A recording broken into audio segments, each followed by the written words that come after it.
24 hours a day, 7 days a week. The news never stops. Life goes on around town and around the world. You need a talk show that keeps track of it. A program with bold opinions that's always open to your views.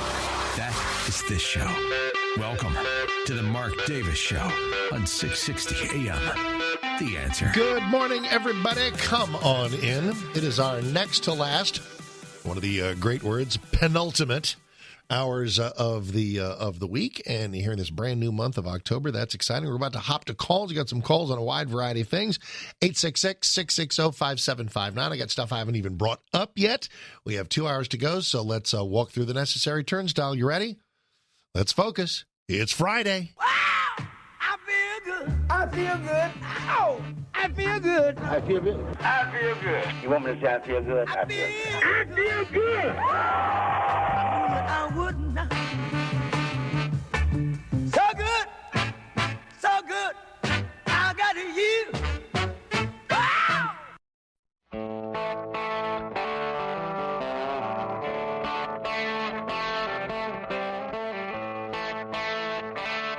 Ride with me a little bit because got a special word about these guys. Turn your back, you're a broken man. They come around and just dying to shake your head. Don't expect to. Had my library on shuffle the other day. I said, man, I forgot how great these guys were just from a couple of years ago. Who we are, they don't know about you and I. They are Kaleo, K-A-L-E-O.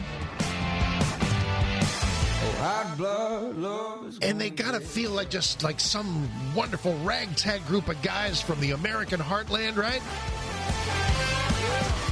Yeah, well, no. They are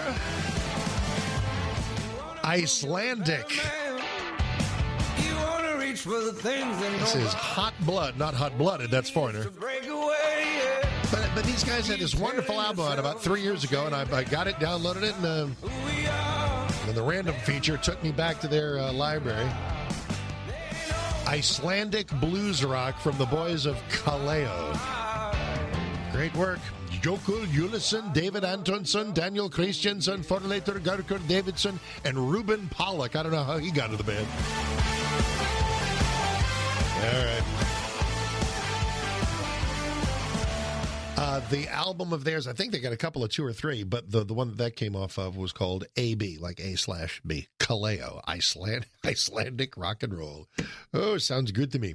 All righty, 866-660-5759. Thing sounds best to me is going to some of your phone calls. Folks have been waiting during the news, and that'll take us in some topical directions, and I got various things that I want to go through and work with you on, so let's go. 866-660-5759, and we are in Temple. Luke, hey, Mark Davis, welcome. Happy Friday. How are you?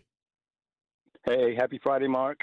So I have a question about the current challenge to the Texas heartbeat law. And also, since it's Friday, I have a quick question about the monkeys. Okay. That's topical variety. Heartbeat law and the monkeys. Great. Next up will be border security and chubby checker. I don't know. What you got? Okay, so I think it's in district court. I'm not sure, but yes. How does the lawsuit against the heartbeat law compare with when the Supreme Court decision? How do those two conflict, or what's going on there? How does that work? Here are the moving parts. Like a flow chart. I love flow charts. Block number 1 is Texas passes a bill that says we're not going to have abortions past 6 weeks. But rather than have the state say this is illegal, which would be kind of the linear, straightforward way to do it, and quite frankly, my favorite way to do it, it instead opens the door for civil action where you can sue the doctors, sue the clinic, sue somebody, sue everybody but the mother. She is immune from this. But you sue the people who are instrumental in performing the abortion past 6 weeks. So there's step number 1. The court challenge that you mentioned involves the Biden administration, Attorney General Merrick Garland, the United States government arguing in Austin, it starts this morning, arguing against the Texas heartbeat law. I don't expect that will prevail. I thoroughly expect that the court will rule that our heartbeat law does not, in fact, violate Roe v. Wade, which is the law of the land until it is overturned. The final piece of the puzzle, and then I'll hand it back to you and see how I've done in addressing what you were talking about, would be the Supreme Court having to rule, accepting on what's called a writ of certiorari, where that's the paperwork where the Supreme Court says, yes, we will look at this, an actual straight up stone cold challenge to Roe v. Wade. Is this constitutional or is it not? Folks feel that could come from Texas. It could come from Mississippi. It could come from any one of a number of cases where someone has filed suit to say that this is a violation of Roe v. Wade. Now, I'm closing in on the end. The reason that's not this in Texas right now is the argument in the district court in Texas will not be whether Roe v. Wade is constitutional. It'll be whether Texas has violated Roe v. Wade with its heartbeat law. So it assumes Roe v. Wade's the law of the land, which at the moment it is, and the ruling will be either for the state of Texas saying you guys are good, or against the state of Texas saying heartbeat law's got to go because it violates Roe v. Wade. It will be some future date. And maybe some future court, I don't know if it even happens with this one, I hope it does, that will ultimately accept the challenge to Roe v. Wade itself, thus answering the question, was that ruling in 1973 constitutionally proper or not? All right, your turn. No, that's perfect. Thank you for clearing that up for me. My pleasure. So, monkeys. Yes, that's the head-snapping pivot. And go. Sorry. Okay, so you think back to the Archies, who was a band that came out of that show. On the Monkees, was that a show that said, hey, we need a band, or was that a band that said, hey, we need a show? And also, what's your favorite Monkees song? Okay. The Monkees, who, of course, were Davy Jones, Michael Nesmith, Mickey Dolenz, and Peter Tork, came to fruition circa 1966 with an album called Meet the Monkees and Hey Hey with the Monkeys, which was also the theme of their sort of slapstick comedy TV show. It was a kind of a hybrid creation. They said, we are going to, the Archies they just had sort of the one hit Sugar Sugar, written by the great Toni Wine, a woman I met. She was in the Tony Orlando Traveling Band. More on that some other time. But that was just kind of a bit. It was a one-off. But the Monkees were a real deal. And these were songs that were largely written by Tommy Boyce and Bobby Hart. Great songs. Played mostly by studio musicians at first, but then later on played on by the actual guys who did have some musical skills. And to the surprise of everyone, the show became popular and the songs became just absolutely legendary. And it was just a perfect hybrid of TV and pop music. And I remember this was all happening when I was about 8, 9, 10, 11, the sort of the heyday of the Monkees. I had Meet the Monkees. I had More of the Monkees, Monkees Headquarters, Monkey in My Face, Monkey on My House. They had all kinds of albums, and they were all, and the dirty little secret is they were all really, really good. So, I like Daydream Believer. I like Pleasant Valley Sunday. I try to, the hits, Last Train to Clarksville and I'm a Believer, which was written by Neil Diamond. That has to be in there as well. So that would sort of be my discography of favorites. What about you? I think Clarksville is my favorite. I think it's just very nostalgic to me. It absolutely is. And it's kind of funny because Davy Jones was sort of the front man, but a lot of their better records actually had drummer Mickey Dolenz on the vocal like Clarksville did. And that's another classic by Tommy Boyce and Bobby Hart. It was their first hit in late 66, followed it almost immediately by I'm a Believer. This is when, and remember, this is still the Beatles' heyday too. And in genuine Beatles style, they were cranking out a brand new single to play on the radio just about every 3 months. So we were just bathed in Monkees content, and I hope those guys all invested well, because that was a lot of popularity in a short burst of time. Well, thanks for letting me monkey around. Waited the whole call for that. Thank you, man. Appreciate it very, very much. All righty, 866-660-5759. More of you are next. See, total Neil Diamond. Sounds like Cherry Cherry, doesn't it? Baby, love me. Yes, you do. No, but it's not. It's those monkeys. Walk out, Bill, don't you walk out. We got things to say. It's a little bit me, a little bit you. Talk out, let's have it talked out. And I'm sorry, man. These are great, great records. I don't want to fight. Okay, I'll quit in a minute. I'm a little bit alone. You're a little bit All right, so there you go. All right. So this was a huge record. It stayed at number 2 for like several weeks. And so using the prior measure, what was it that kept it from being number 1? That would be Frank Sinatra and Something Stupid. Saying something stupid like I love you, which he creepily sang with his daughter Nancy, but that's another story. Something Stupid was a huge record, so huge that it kept the monkeys out of her from having another number 1. All righty, hey, you get all this info for free, man. It's all free. 866-660-5759. Into the world of calls we go. It's Cedar Creek Lake. Dave, hi. Welcome. Nice to have you. Hey, thanks for having me, Mark. It's Thanks. always nice to find someone over 50 with Kaleo on their playlist. Yes, I am multi-generational. Couple of things for you. The AAC thing, and then I've got, Mike mentioned the Merck bill, and it's going to make your head Oh, explode. and I need to fill everybody in on that too, but go ahead. You go first. So the AAC, first of all, just so you know where I'm coming from, I'm in East Texas. I'm vaccinated. I believe businesses can do what they want. Mm-hmm. So with that laid out, the problem I've got is I've heard Mark Cuban talk about following the science and protecting the fans. Mm-hmm. If this was about following the science and protecting the fans, they'd be testing everybody. They wouldn't be allowing vaccination status to determine whether you had a COVID test or not. Why? And, if you're unvaccinated, Right. you have a negative COVID test, you go to the game. Right. If you're not testing vaccinated people, Right. we know there are possibilities they carry and spread COVID. It is so slim. It is so slim that, I mean, listen, they could require boosters of everybody right now. It's just what level of precaution do they want to take? Simple full vaccination will do the trick. So will your negative COVID test.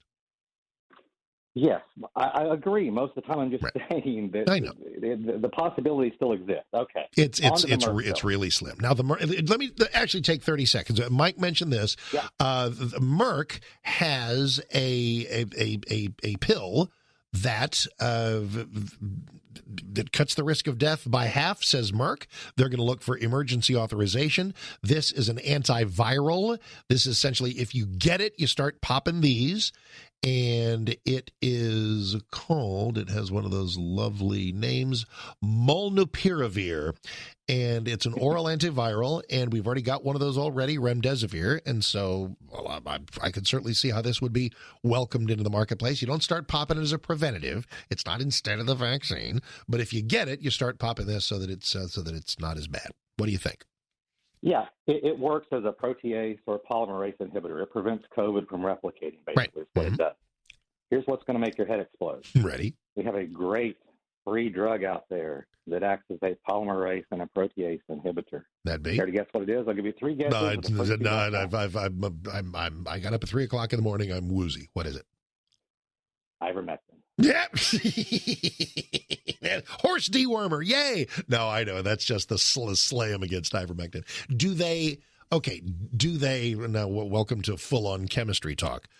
They're not identical. I mean, there's obviously, I mean, if there's something. No.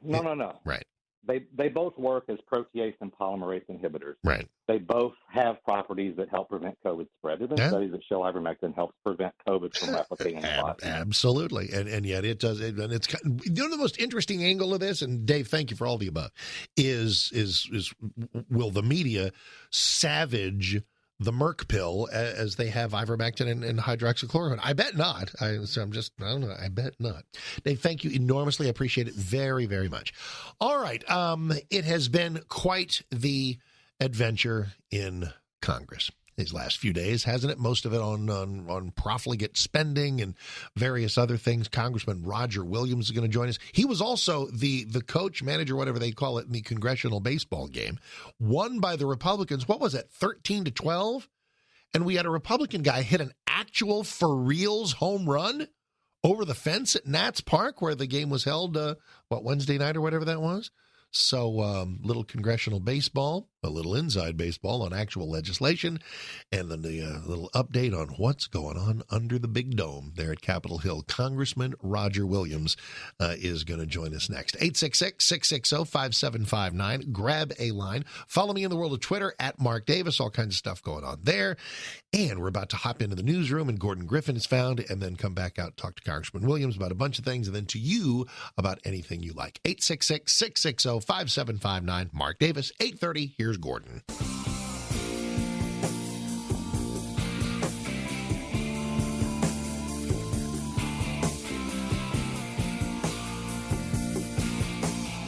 Friday show in progress. Little Joe Walsh and Turn to Stone.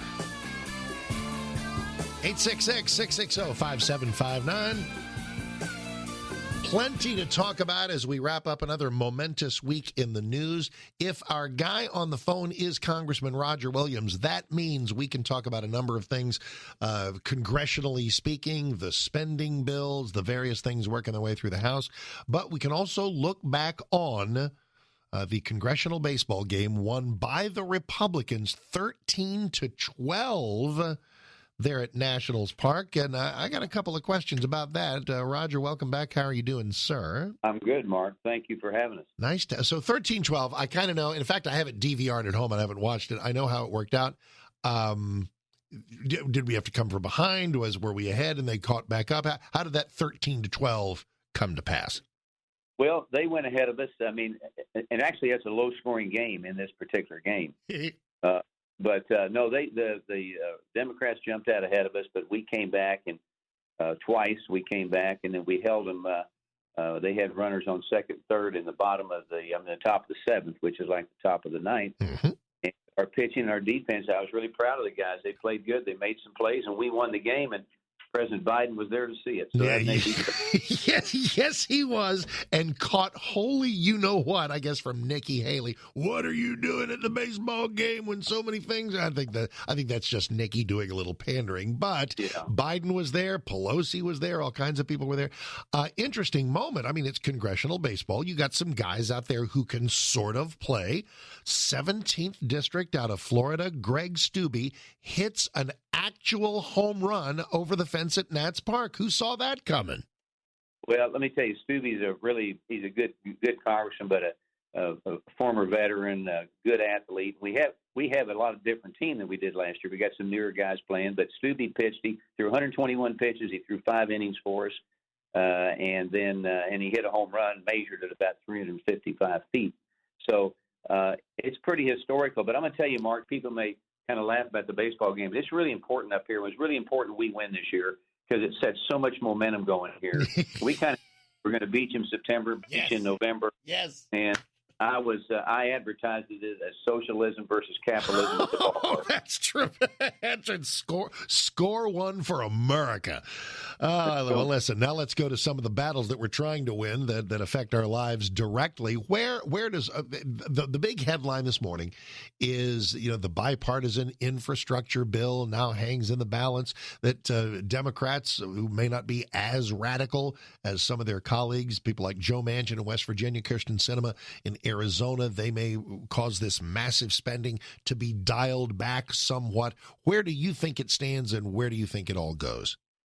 Well, I think I don't know. I mean, they can't get their act together. Like you say, there's some that more centrists that don't want to spend all this money, and rightly so. We were supposed to vote yesterday afternoon, then we were supposed to vote yesterday evening, then we were supposed to vote late last night. None of that has happened. We don't know we're going to vote today on it. So I think it's not coming together for them. When you talk about $1 trillion in infrastructure, only $110 billion of that is truly infrastructure, it has no private sector engagement in it. It's a lot of reasons not to support this, and that's another reason some of the Democrats aren't. It's too much money, and we don't need to spend it. The private sector can do it actually better, and that's kind of where I am on it. So, how many people agree with you? I mean, because there's always a million different kinds of Republicans. There's the ones who want to make sure we got to make progress. We got to legislate. We got to work with the other side. And there are others who kind of want to draw a line in the sand who say, look, I know we have infrastructure needs, but this bill horribly misidentifies a lot of other things on an expansionist wish list as infrastructure, and we're just not going to go along with it. So, who prevails? Well, I mean, I understand that we could have maybe as many as 10 of our colleagues vote for this thing, which I hope that's not the case. Look, all this does, it is not infrastructure. It's a shell game for a lot of other things that have nothing to do with infrastructure, social environmental issues, and that kind of thing. And it's not paid for. It puts us $220 billion more in debt, for crying out loud. So it's not good legislation, and it's falling apart as we speak. And I think that's going to come back and haunt them when we in our elections coming up this following November. Can't get an update from you without examining the border. The latest news that took shape yesterday is that some Central American nations and other nations south of Mexico are saying that here may be 35 or 40,000 more Haitian migrants coming, maybe potentially far more than that. There's just no let up in this. Where do you think that stands, and what can you guys in Congress do? Well, you're right. I was at Brandon Judge yesterday, who heads up the Border Patrol down there, and these guys are overwhelmed. They're totally overworked.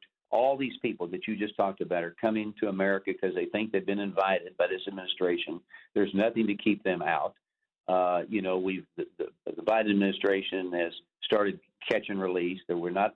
The wall is not being built. All your listeners know about all that, but that is what worked. And sovereignty is an issue here. We have no sovereignty in the state of Texas, and Governor Abbott's doing the right thing, and I think it's $3 billion the state of Texas allocating to help build a wall and do the things that the federal government's supposed to do. But it's a huge crisis, and you've seen the numbers, Mark. 208,000 apprehensions and confrontations in August alone. Multiply that times 12. That's 2.5 million people coming in this country that we don't know who they are, what they are, and if they have COVID or what the heck they're bringing. They're not even being checked for that. So it's a serious problem in our country. And just to remind your listeners, it's not people from Mexico. I mean, we're getting people from all over the world, Russia, China, Africa, are coming over here. And I don't believe they're coming over to help us. They're coming over to harm us. That's why we got to get this border under control and get it organized. Congressman Roger Williams, the Twitter feed is Rep. R. Williams, like Representative Roger, Rep. R. Williams. And if you scroll down a little bit, I wasn't even aware of this. First of all, this broke the tie in terms of history of the congressional baseball game. Hadn't both sides won 42 times or something up till now? 110 years. I think it was 55. 50, there you go. So we've got the edge now. And here's something I did not know. Sweet little trophy in your office. Great trophy in my office, and we're going to let everybody have it a week in their office at a time. We got 34 players, so 34 weeks it'll be traveling around the Capitol. That is like the Stanley Cup.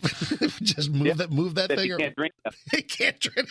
It can't. Oh, so someone will try. No, it's kind of like the design on this thing is. There's a guy swinging a baseball up on top. Oh, that's a Capitol dome. It's a see-through Capitol dome. Yeah, it's a great trophy. Oh my God! How long is that? Who crafted that thing? Well, Toyota is the sponsor of the game, and they've done it, and they're a great sponsor. So, but it just reminds us all that listeners may think it's kind of fun. It is fun, but it's a big deal up here. It's a momentum creator for us, and we're going to use it as a springboard, like I say, to bring back our country, for heaven's sakes, and win this off-year election in November. And it also raises money for charity. It's just a really good thing. And also, at a time when Republicans and Democrats just beat the holy stuffing out of each other, it's just an opportunity for some fellowship and for some convivial interaction, and that's a really, really great thing, too. So, Roger, thank you. Have a wonderful weekend. Best to you, the staff, the family. Always a pleasure having you on. God bless, Mark. Thank you. You betcha. That is Congressman Roger Williams. Already 866-660-5759. Let's pivot back onto the phones with you. We are in Fort Worth. Jennifer, Mark Davis, welcome. Happy Friday. How are you? Good morning. Hey. I'm good. I'm a little glass half empty today, though. I'm still trying to maintain hope. But what I wanted to talk about was just looking at things like Australia and the police force beating people on the street, and how the quietness of everyone about that it's remnants of a Holocaust to me. We're all sitting and watching, thinking that, it's not going to get like that for us. But, we have our own problems here for sure. We do. Canada, it's happening, and it's happening in Australia, and it's very concerning that we're just sitting back and watching. What? It's a tendency. It is. People always say about Americans, and it's probably a fair criticism, that we pay attention to our own country. We don't pay a whole lot of attention to news going on around the world. And I think that's probably true, and it's a good idea to pay attention to news going on around the world. Australia, at the moment, is in one of the most bizarre moods governmentally, as their crackdowns have been so draconian. They make California and New York look positively, look like Texas and Florida. The brainwashing aspect of this is what's concerning. Like, when you see probably someone who acted normal a few months ago in the police force, how does their mindset get changed so quickly that they're willing to beat people for not wearing a mask? Well, it's don't ever underestimate a sense of, and it's funny because when I call it a sense of duty is a good thing, right? Dispatching your duties, doing what's expected of you. But if that duty is uplifting, constitutional, good, fantastic, you're doing good things for your country, then that's our military. It's why we love them. It's our police force. It's why we love them. If there's something dark and twisted and perverse, and yet it is the duty of those uniformed officers, that doesn't mean that they will be any less zealous in carrying out those orders. The fault lies not with cops who are cracking down with Australian citizens, but with the legislators and the Australian leaders that enacted them. Yeah, I guess it's the propaganda and the brainwashing, even in our own country, just worldwide, that, the riots that happened and we do nothing about them, and how quickly the mind shift has changed. Well, it's there's a thing called the Overton window, which is the frame within which reasonable things occur. And my prime example is 50 years ago, the notion of people of the same sex getting married way outside the Overton window. Now it's the law that the states have to recognize such marriages as the equal of heterosexual marriages. The notion of somebody's 12-year-old son becoming a 12-year-old daughter, million miles outside the Overton window not long ago. I won't say that it's within it now, but it's trying to work its way into it, where all of a sudden we are being pressured, propagandized into being submissive about the notion of transgender horrors for our children. Yes, the efforts are underway every day in a lot of realms. Jennifer, thanks. I would offer always loving advice. I'd keep the Holocaust comparisons on the shelf. It never helps you and sometimes even when you might have a kind of a half a point, leave Hitler, leave the Third Reich, leave the Holocaust out of it. All right, 848, 866-660-5759. Mark Davis, 660 AM, The Answer. Starry, starry night. Paint your palette blue and gray. Look out on a summer's day with eyes that know the darkness in my soul. This is just a masterpiece, isn't it? Released in February 1972. Sketch the trees and the daffodils. And it's about Vincent van Gogh. He wrote it after reading a book on the artist's triumphant and tragic life. And it's on the American Pie album. I mean, this and American Pie, doggone it, man. Don McLean, what you tried to say to me, who is 76 today. Now, what's the tie-in? Where can you go? What can you do? How you tried to set them free. If you're, Starry Night, of course, is his famous painting, and there are others that you will recognize. Van Gogh was a genius in so many ways. And guess who is an enormous fan of his work? Answer is that daughter of mine. Regina has been just an enormous fan of his work, and I've always found ways to give her, little mugs or little posters or little this or that or whatever, a book or an occasional something or other about Vincent van Gogh. So in planning for her birthday, which was just this past week, back in, I want to say July. I mean, if it was first Facebook ads, everything's Facebook ads. The immersive Van Gogh exhibit. I think it took a swim through Globe Life Park. I don't know how they did that. But right now, and I think for some weeks more, it is at a place called the Lighthouse Art Space at 507 Harwood. And so we got tickets for that. They're not cheap, but they're not crazy. I think you can get the flex time option. I think it was $59 a piece. And we had an arrival time of 4:00 this past Saturday. And you could either get there 2 hours early or 2 hours after. You get a free little seat cushion that you can borrow, a little Van Gogh seat cushion. But here's the deal. And I don't for the life of me know how they do this. It is a multimedia thing. I'm going to give you a little tip if you go. And I can't recommend it highly enough. The immersive Van Gogh, just Google immersive Van Gogh, G-O-G-H, Dallas. There are 3 rooms you can see it in. It is essentially about a 45-minute program of music, wonderful stuff, and Van Gogh paintings that come to life. They move. It's like you see them as if they're being painted in front of your eyes. They simply roll out the layers of a given painting, and I mean a bunch of them. And it's on all 4 walls, sometimes the ceiling, sometimes the floor. It is, and now speaking of the floor, you will likely be sitting on it in circles to ensure distancing. They got a couple of little blocks and a couple of little chairs, not many. So be ready to get up and get on down. But the first room is kind of medium-sized and enables it to be kind of an intimate experience. The second room is the one you want. Enjoy a few minutes of that first room and then hightail it into that second one because it's way bigger. It's 2 stories high and it's like, blah, it is. And when they finally get to Starry Night, and then you see some of the self-portraits of Van Gogh appear over the moving water, dude, it is unbelievable. Now, the third room is small and has like some little mirrored columns in it. That's kind of a bit. It's kind of like it's particularly trippy, but I didn't. So first room is cool. Get in there, spend about 10 or 15 in there. And then honestly, since it runs itself all the time, get in there, spend about 10 minutes in the first room.